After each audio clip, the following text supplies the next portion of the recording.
Good morning, good afternoon, and good evening, wherever you are in the world and wherever you are joining us. Welcome to our ISSUP Nigeria webinar. I'm Ejikeme Bishop Sogweji from ISSUP Nigeria webinar and editorial board. With me here today to moderate the session is Dr. Martin Agwoge, the director of ISSUP Nigeria chapter. And working with us in the background is Mr. Kwado, providing technical support. We would like to welcome you all to this important webinar where we'll explore the intersection, the intersection of substance use and mental health, challenges and effective intervention. For those of you joining us for the first time, ISOP, International Society of Substance Use Professionals, is a global membership organization. At present, we have over 44,457 members in more than 200 countries around the world, working in prevention, harm reduction, treatment, and recovery support. ISOP supports its members by providing access to training and credentialing, opportunities to build professional networks, and a platform to share knowledge through our website, virtual and in-person events, and our national chapters. If you are not yet an ISOP member, we invite you to join our global network of drug demand reduction professionals. Membership is free and you can apply by visiting our website. Before we begin, I want to give us a few logistical details. At the end of today's presentation, we have a question and answer session. Please send your questions through the chat function on the GoToWebinar control panel, and we will do our best to answer as many as possible. If you would like to rewatch the webinar or share it with your colleagues, the recording will be available on our YouTube channel and website. Please note that this webinar is for informational and educational purposes only. It does not constitute medical advice, diagnosis, or treatment. Our speaker today is Dr. Hassan Bala Salihu. Dr. Hassan is a highly skilled psychiatrist with over 15 years of experience in clinical practice, medical education, and research. He holds a Doctor of Medicine from Russia State Medical University, Moscow, a Master's in Disaster Risk Management and Development Studies, and is pursuing a Master's in Public Health at Ahmadu Bello University, Zaria, in Nigeria. Dr. Hassan is a Fellow of the West African College of Physicians, Psychiatry, and an Associate Fellow of Psychiatry of the National Postgraduate Medical College of Nigeria. He has additional qualifications, including a postgraduate diploma in education and international certifications in cognitive behavioral therapy, global mental health leadership, and management in health, among others. He currently serves as a consultant psychiatrist, head of the emergency unit, and consultant in charge of the drug and alcohol treatment education and research data unit at the Federal Neuropsychiatric Hospital, Kaduna. Dr. Salihu is the current chairman of the Nigerian Medical Association, Kaduna State branch. His expertise lies in addiction medicine, emergency psychiatry, and public health, with a strong focus on health promotion, prevention, and psychiatric emergency care.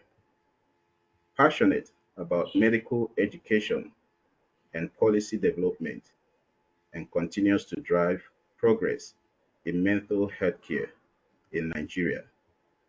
Dr. Hassan is also a member of many professional bodies, including the International Society of Substance Use Professionals.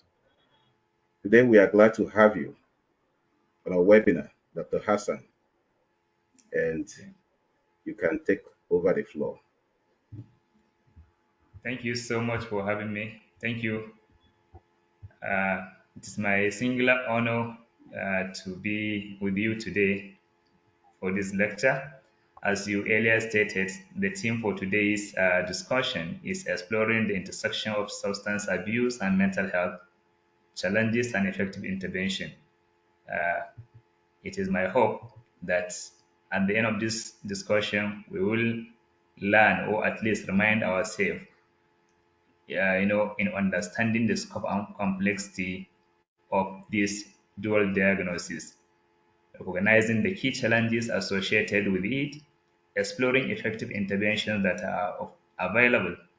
Then we will look at the policy, the practice implications. We'll also learn or remind ourselves concerning interdisciplinary and culturally competent care.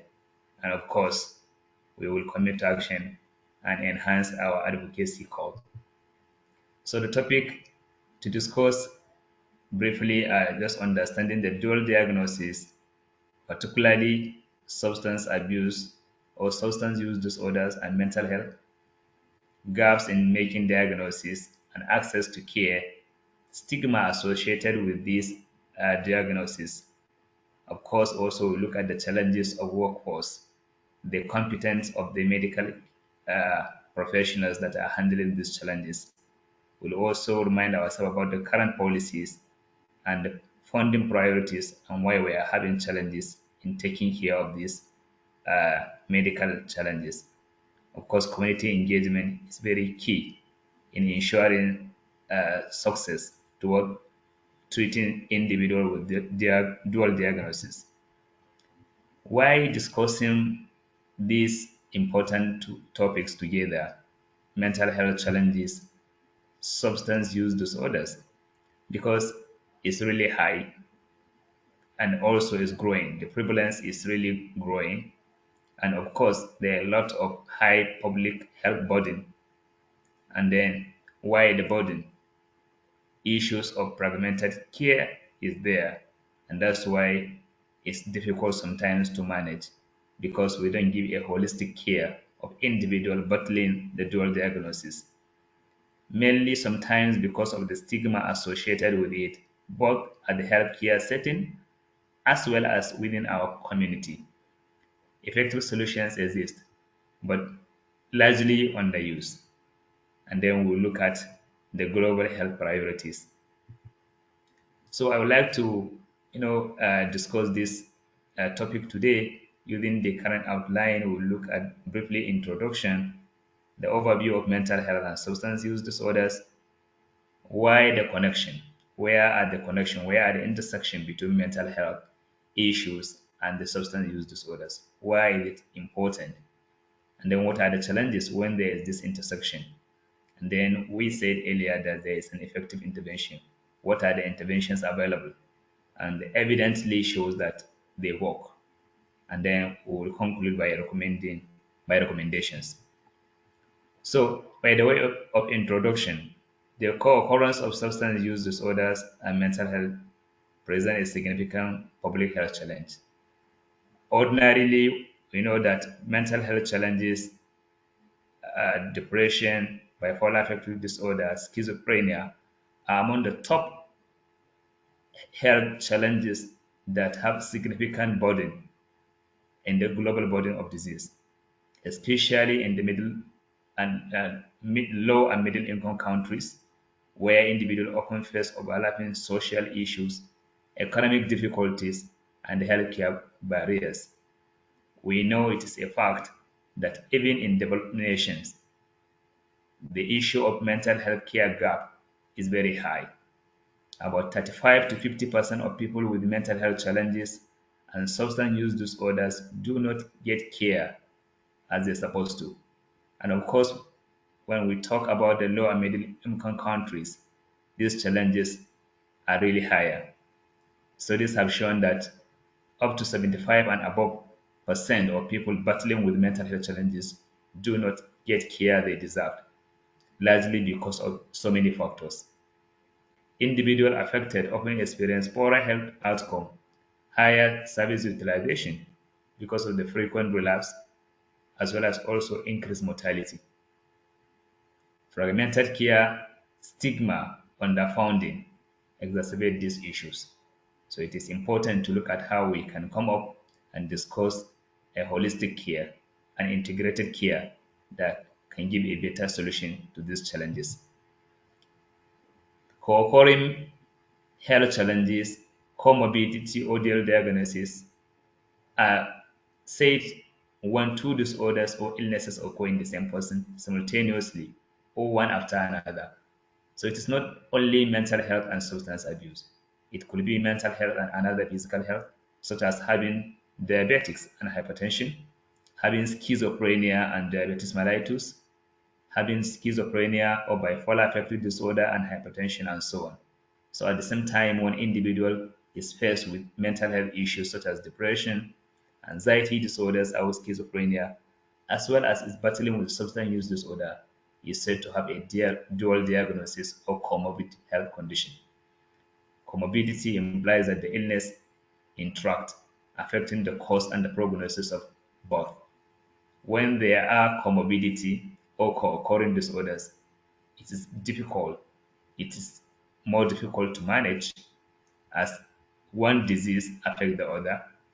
It affects the cause as well as also make it more difficult to manage. And of course, the prognosis tend to be poorer. Co-occurring conditions that involve substance use and mental health are common because of so many factors that we'll look at today. Many studies conducted have shown that significant percentage of people battling mental health issues also experience substance use disorders and vice versa. At times, it has been shown that people with eating disorders, people with depression, anxiety disorders, they also end up with substance use disorder.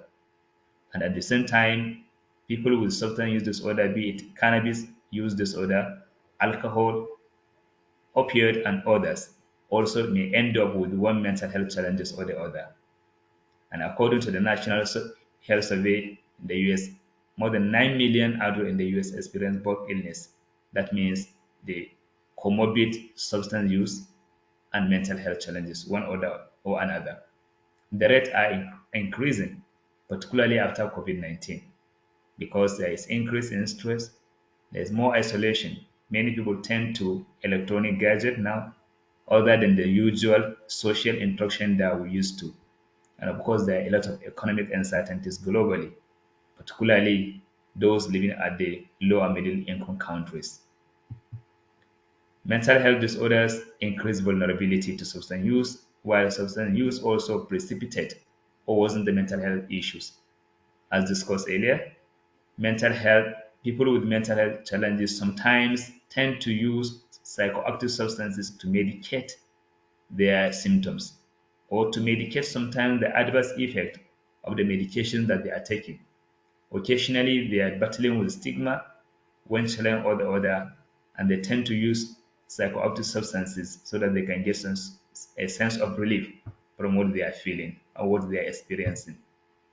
And at the same time, substance use has been shown to be both a predisposing factor, a precipitating factor, as well as perpetuating factor for people with existing mental health challenges. It means that those without background mental health challenges, when they engage into use of psychoactive substances, there is tendency that they can break down with mental health issues.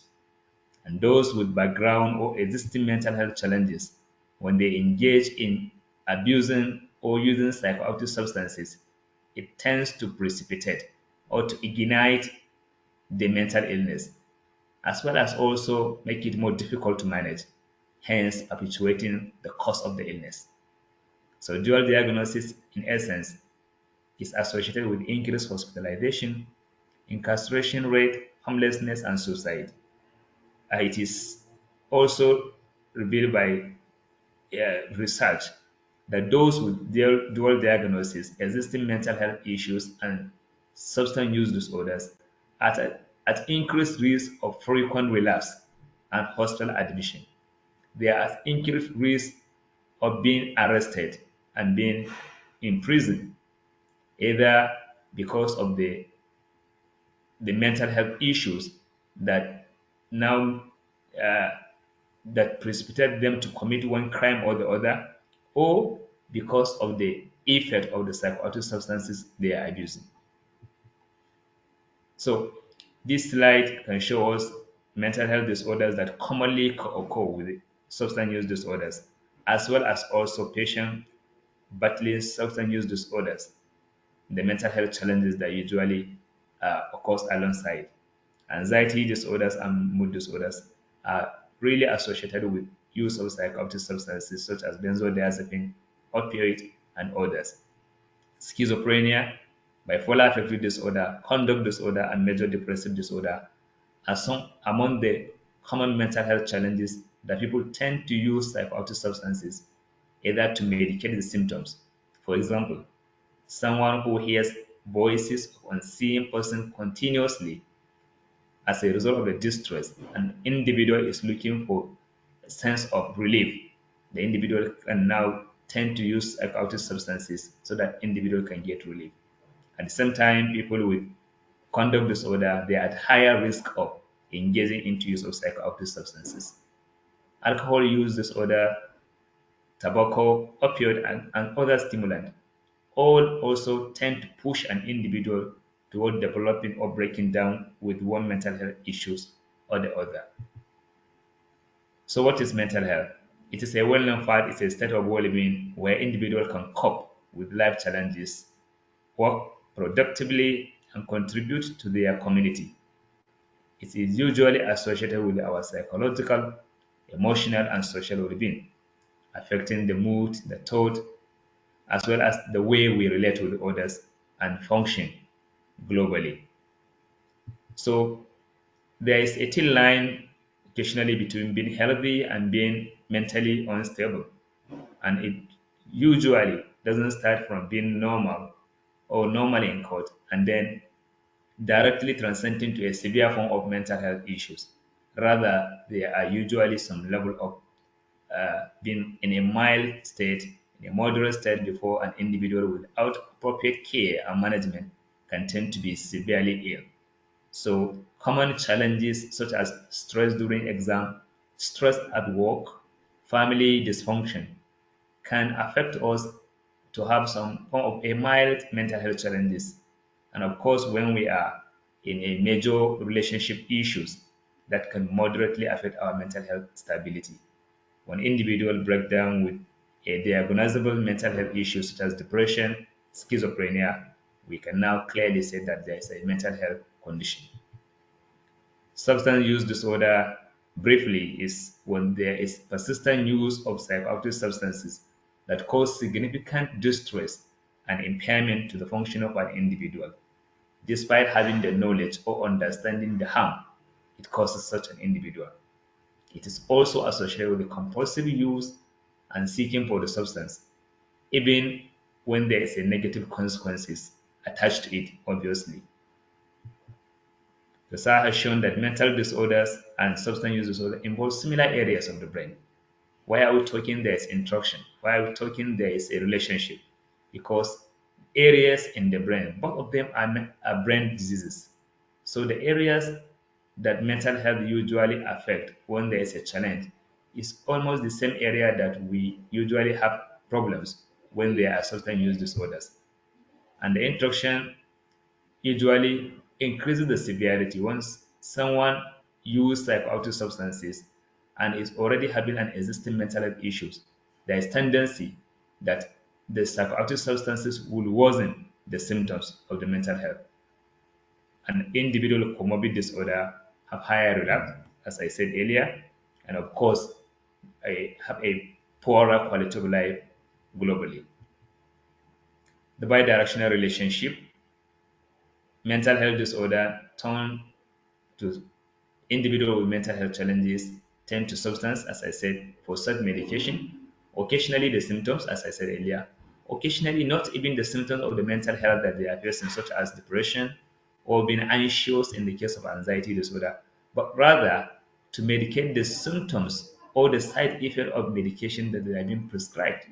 So hence it is very important we monitor our patient anytime we prescribe some medication so that at the end it won't cause any harm that individual will now subsequently start looking for psychoactive substances to medicate the side effect of the medication prescribed by healthcare provider. And of course, it's neither because of the symptoms of the illness nor because of the side effect of the medication, but rather the stigma the individual is facing within the community is of course increase the vulnerability because of the brain changes that mental health usually cause. And of course also when people abuse psychoactive substances, the reward system in the brain, particularly the limbic system, tend to be affected.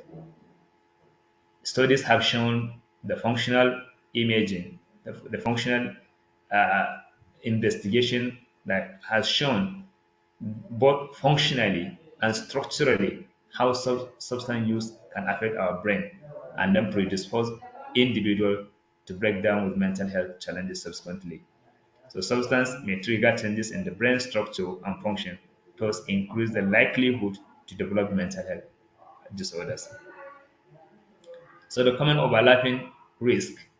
Why is it that when individual has mental health such as schizophrenia, bipolar disorder, we will say that individual has a higher risk to develop substance use disorders as compared to the general population, or that when the individual is engaged into abuse of psychoactive substances, have a higher tendency to break down with mental health challenges as compared to the general population, because there's a genetic issues, trauma and adverse childhood experience, social determinant, such as poverty, the society or the community where we grew up sometimes also influence, or the environment that we grew up influence how well we do, either mentally or one is related to the abuse of psychoactive substances. And of course, the neurobiological mechanism that affect individual when they are having mental health issues or when they are abusing some psychoactive substances. So, genetics, both mental health disorders, both mental disorders and substance use are brain diseases, as said. And genetics can predispose individual to addiction. As mental health professional, it is evident that certain mental health conditions, particularly I want to mention like schizophrenia, like bipolar disorder, can be inherited through genes from parent to their offspring, from one generation to another. And studies have also shown that the individual who is from parent who abuse psychoactive substances have higher tendency to be addicted to drugs later in life as compared to those without that family history.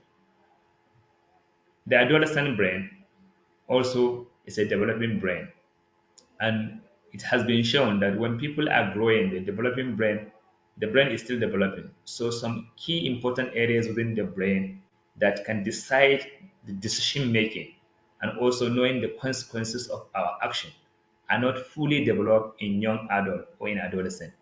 Hence the risk to develop certain mental health issues. And at the same time, those young people, the teenagers, the young adult, are by far at higher risk of engaging into substance use as compared to grown-up adult whose brain has fully developed. And exposure also, said earlier, stress can trigger mental health issues.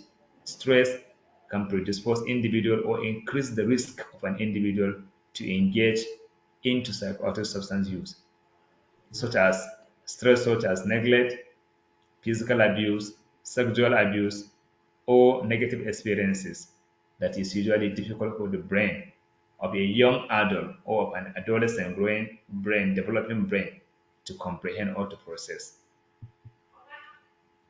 It has been shown that breaking down with mental health issues, breaking down with abuse of psychoactive substances have some similar factors, the biological factors, the environmental factors or social factors, the psychological factors.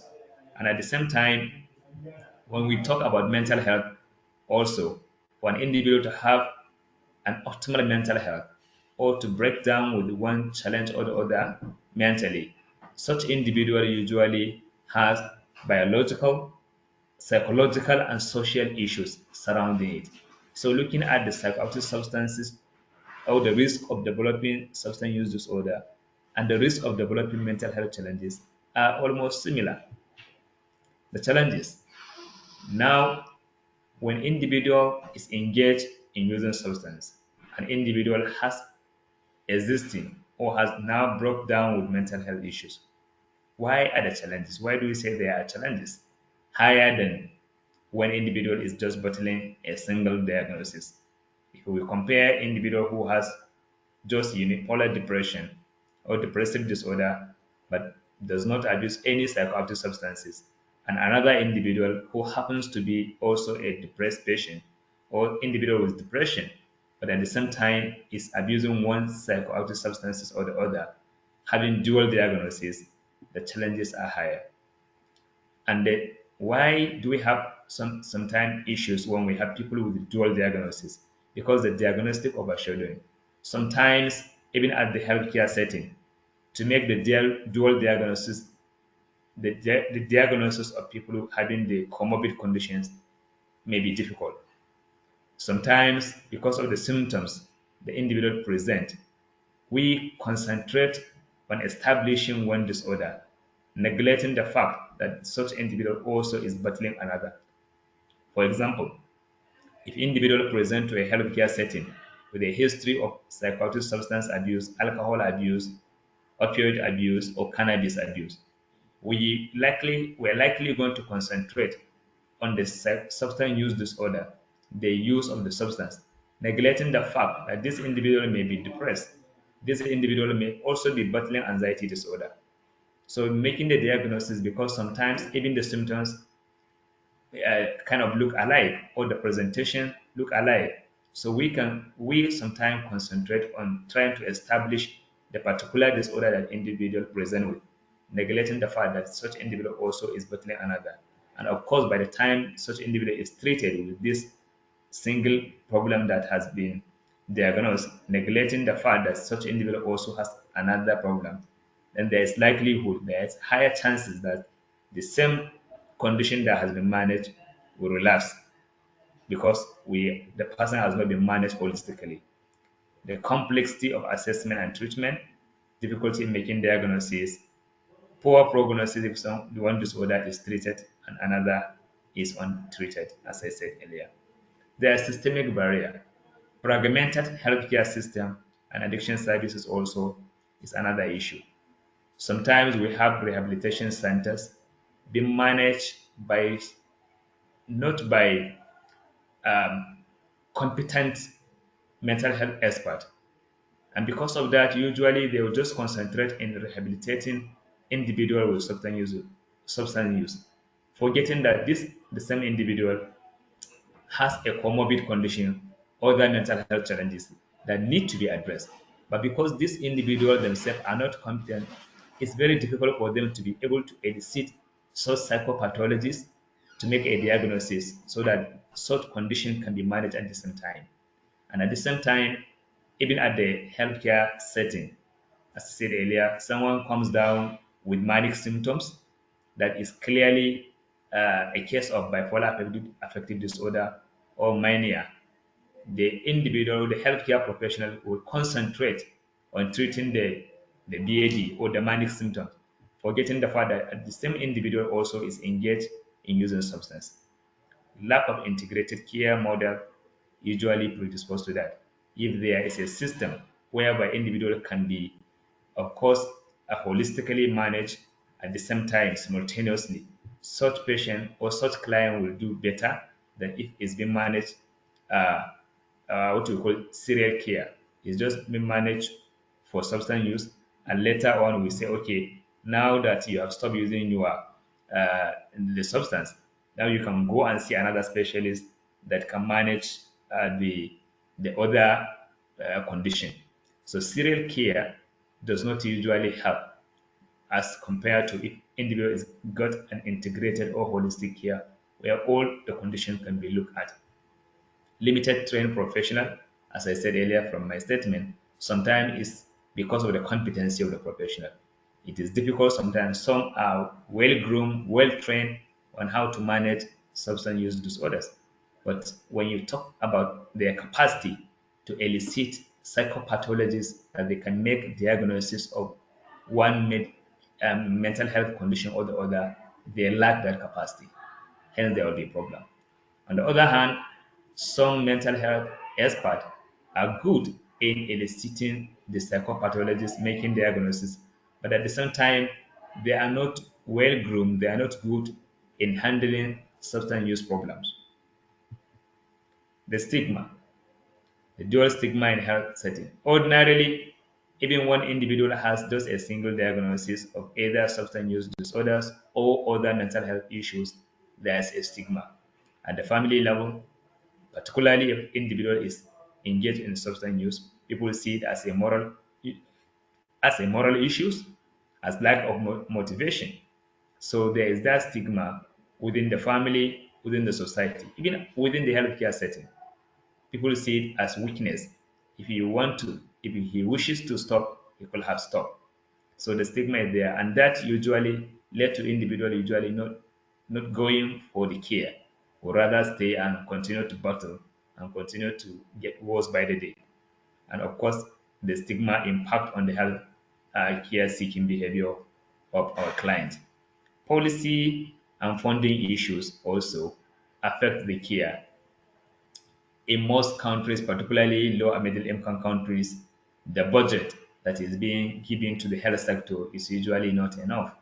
And even when you come to the health sector, the policymakers don't pay attention or don't give priority to mental health issues and of course the substance because it's been seen, as I said earlier, as a moral issues, and as such government and other agencies hardly want to invest in tackling the mental health challenges and tackling the substance use challenges within our community. So despite the issues, the intersection, the difficulties in making diagnosis, the difficulties in assessing care, and so on, effective intervention still exists. Evidence based research has shown that interventions worked and that there is available treatment and the treatment is effective even in people who have this dual diagnosis. So integrated treatment model for people who have substance use disorders and other mental health disorders should receive coordinated care for both conditions simultaneously, not the serial care model that I mentioned earlier, where individual can be said to address the mental health issues. For example, take the individual to mental health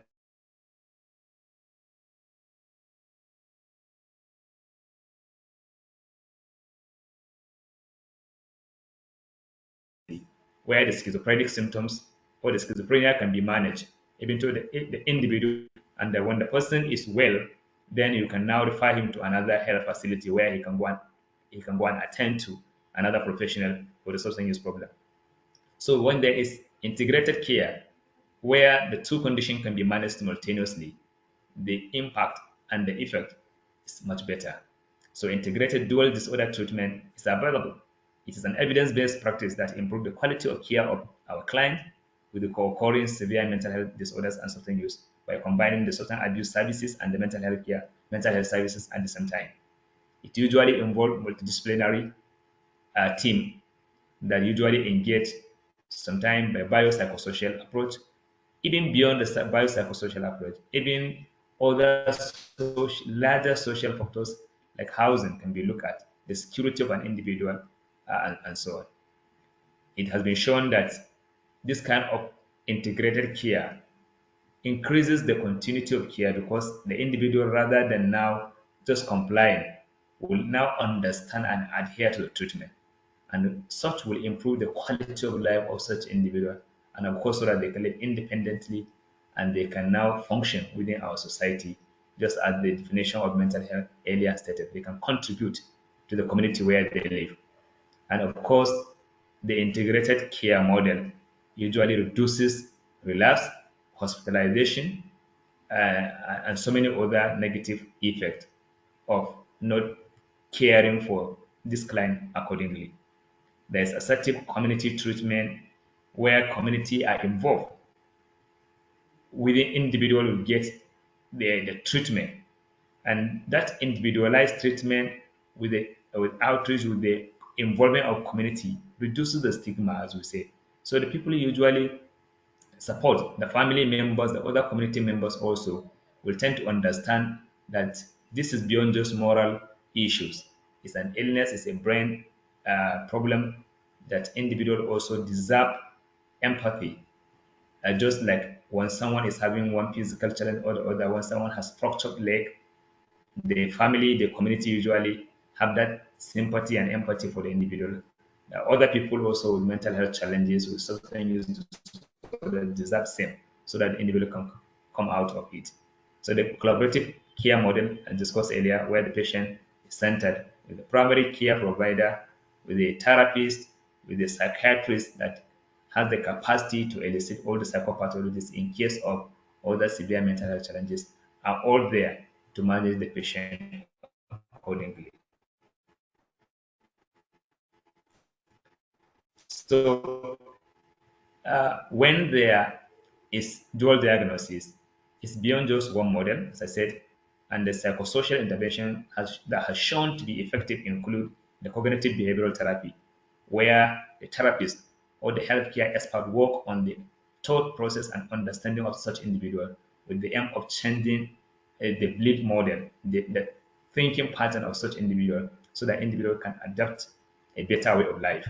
The motivational interview is also been very effective.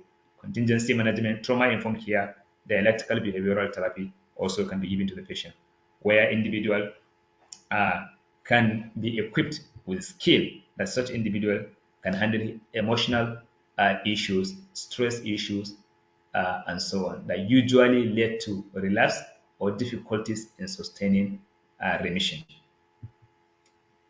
Beyond the psychological or psychosocial treatment, it is imperative to know that sometimes pharmacotherapy is also necessary. Pharmacological intervention are necessary, such as the medication assisted therapy for people that are engaged in opioid use when they are having difficulty sometimes uh, going into abstinence because of the severe withdrawal they are experiencing. So medications such as methadone, buprenorphine has shown to be very effective in managing such individuals. And of course, those with the mental health issue, be it depression, anxiety disorder, or other severe form of mental illness, they need psychotropic medication accordingly to manage the disorders. So community-based support also is necessary, providing access to peer support group, family therapy, so that the family can be psycho-educated, also to understand the nature and also the kind of challenges such an individual is passing through. That will significantly reduce the issues of stigma at the family level and the community level, and of course that will help the individual to comply or to adhere more to the treatment. Harm reduction strategies also can be employed for individuals that are either not interested or maybe where abstinence is difficult to be achieved, or based on the treatment plan that such individual has with his therapist or the healthcare expert, such as needle exchange program and overdose prevention. This will significantly reduce harm and damage, and of course will improve the condition of such individual, both condition, the substance use disorders, as well as also the other comorbid mental health challenges that such individual is passing through. We can also, Yeah, it has also been shown that digital and telehealth approaches also help a lot in the event where sometimes individual and the therapist are far apart, rather than maybe the individual must be there physically. Sometimes some technological means telepsychiatry or telemedicine approaches can be used, at least for such, particularly for this. Thank mentioned you. earlier. Thank you so So much, Dr. Hassan. thank Hey, you. yeah, it's been an interesting session, and I would have loved to continue, but for the sake of time and for us to be able to take some few questions, we are going to end it here. Um, Thank you. it's been a very powerful and eye-opening talk. You really helped us to understand just how serious and so often overlooked the link between substance use and mental health is. And it's shocking to realize that nearly half of those facing mental health challenges are also struggling with substance use. Yet, so many are falling through the cracks. Mental health and substance use are not separate problems. They are deeply connected, affecting the same individuals, families, and communities. And when we don't respond, the cost is enormous, not just in the public spending, but in lost lives, broken relationships, and suffering that could have been avoided. But the good news, as we are getting it from this webinar, is that there are effective ways to make a real difference. Early support, integrated care, culturally sensitive services, and strong, engaged communities. But unless we build a political will, equip the right people, and take on the stigma, these solutions won't really reach those who need them most. So let us not live here thinking this is just another webinar. Let us see it as a call to action. It's time for professionals, policymakers, and communities to come together, close the gaps, and respond with urgency and compassion. And of course, we can do this if we start now. So thank you so much, Dr. Hassan, once again. We have a few questions here. Yeah, the first one is coming from Matthias Batate Nones. And his question is, are comorbidities related to SUDs only mental ailments, or could there be some ailments of the body that negatively influence or impact SUDs too?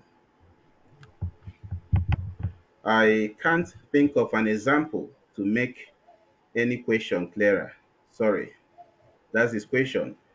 Are comorbidities related to SUDs only mental ailments, or could there be some ailments of the body that negatively influence or impact SUDs too? Thank you so much for this question. No, it's not only comorbidities of substance use disorders, it's not limited to mental health issues. The truth is that substance use disorder does not respect any organ in the human body. So, apart from challenges of mental health, it can also affect other systems. Uh, it can lead to so many things. Let me give you an example. Uh, just yesterday in my clinic, I saw a young man who has been battling with the methamphetamine and cocaine. Unfortunately, 4 days ago, he took some shot of cocaine, and of course, most of the time when he takes, it usually elevates his blood pressure. And 4 days ago, it now led to the rupture of one of the blood vessels in the brain. And the young man presented to us about 3 days ago with evidence with the features of subarachnoid hemorrhage. So, apart from mental health, he looks mentally stable if you discuss with him and so on like that. But obviously, he had stroke. He had now hemorrhagic stroke. So, the SUD can lead to uh, hypertension, particularly for other people also. Let me give you an example, alcohol abuse. It can affect liver, we all know. At the same time, in my ward, few days ago, we were also managing another SUD who has been battling alcohol use disorder. And he came down with evidence of CLD, chronic liver disease. So obviously he might not have any diagnosable mental health, schizophrenia, depression, or anxiety. But this individual now has chronic liver disease, and it is because of the substance use disorder. And also, if you look at other people abusing opioid, for example, who inject either heroin, who inject pentazocine, petadine, and so on, they also many a times come down to us with cellulitis, with even osteomyelitis, with so many other complications that need to be amputated. So there are a lot of complications that can happen.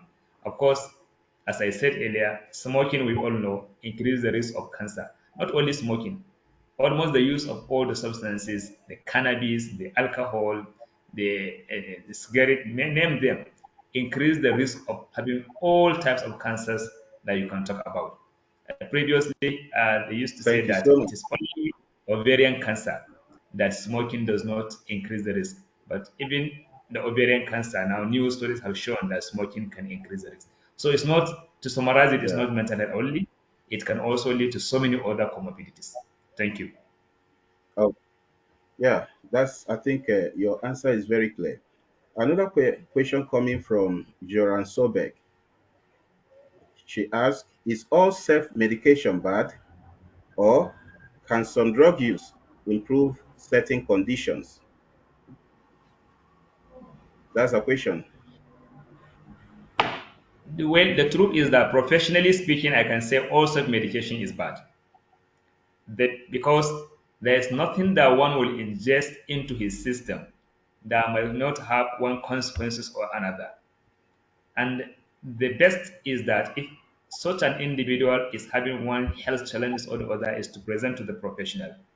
I often tell my patient, client, and so on that many a times when we want to sew a new cloth, we look for the best fashion designer.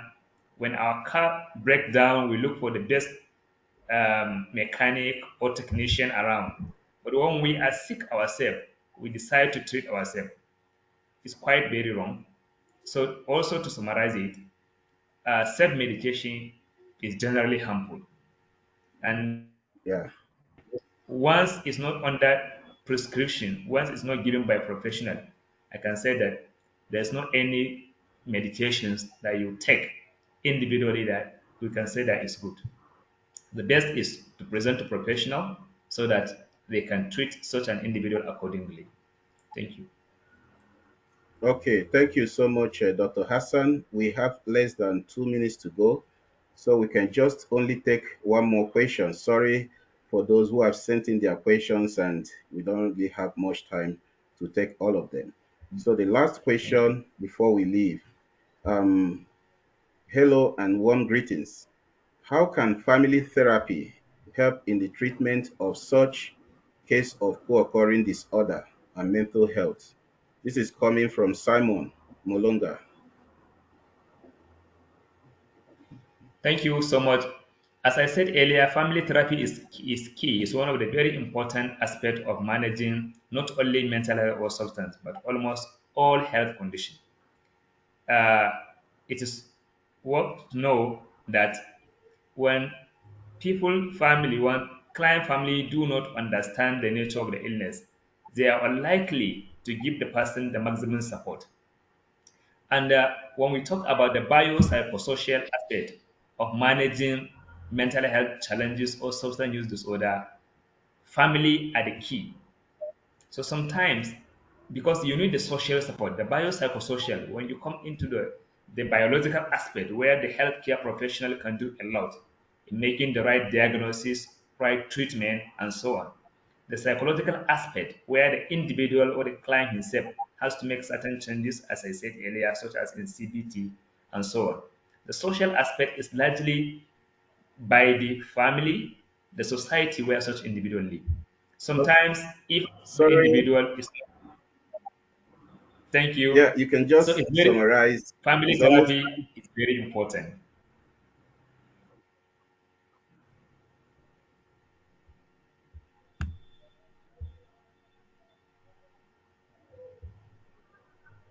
okay. It looks like we've lost Dr. Hassan. At this juncture, Thank you. we want to really appreciate you all for joining us on our 27th session. of the ISSUP Nigeria bi-monthly webinar in the Knowledge Update series. And it has been an insightful session. And this is where we are going to call it a quit for today. You are going to have the slides and also the link to the recordings. Thank you for always showing up. We are going to see soon. Bye bye. Thank you. Thank you, Dr.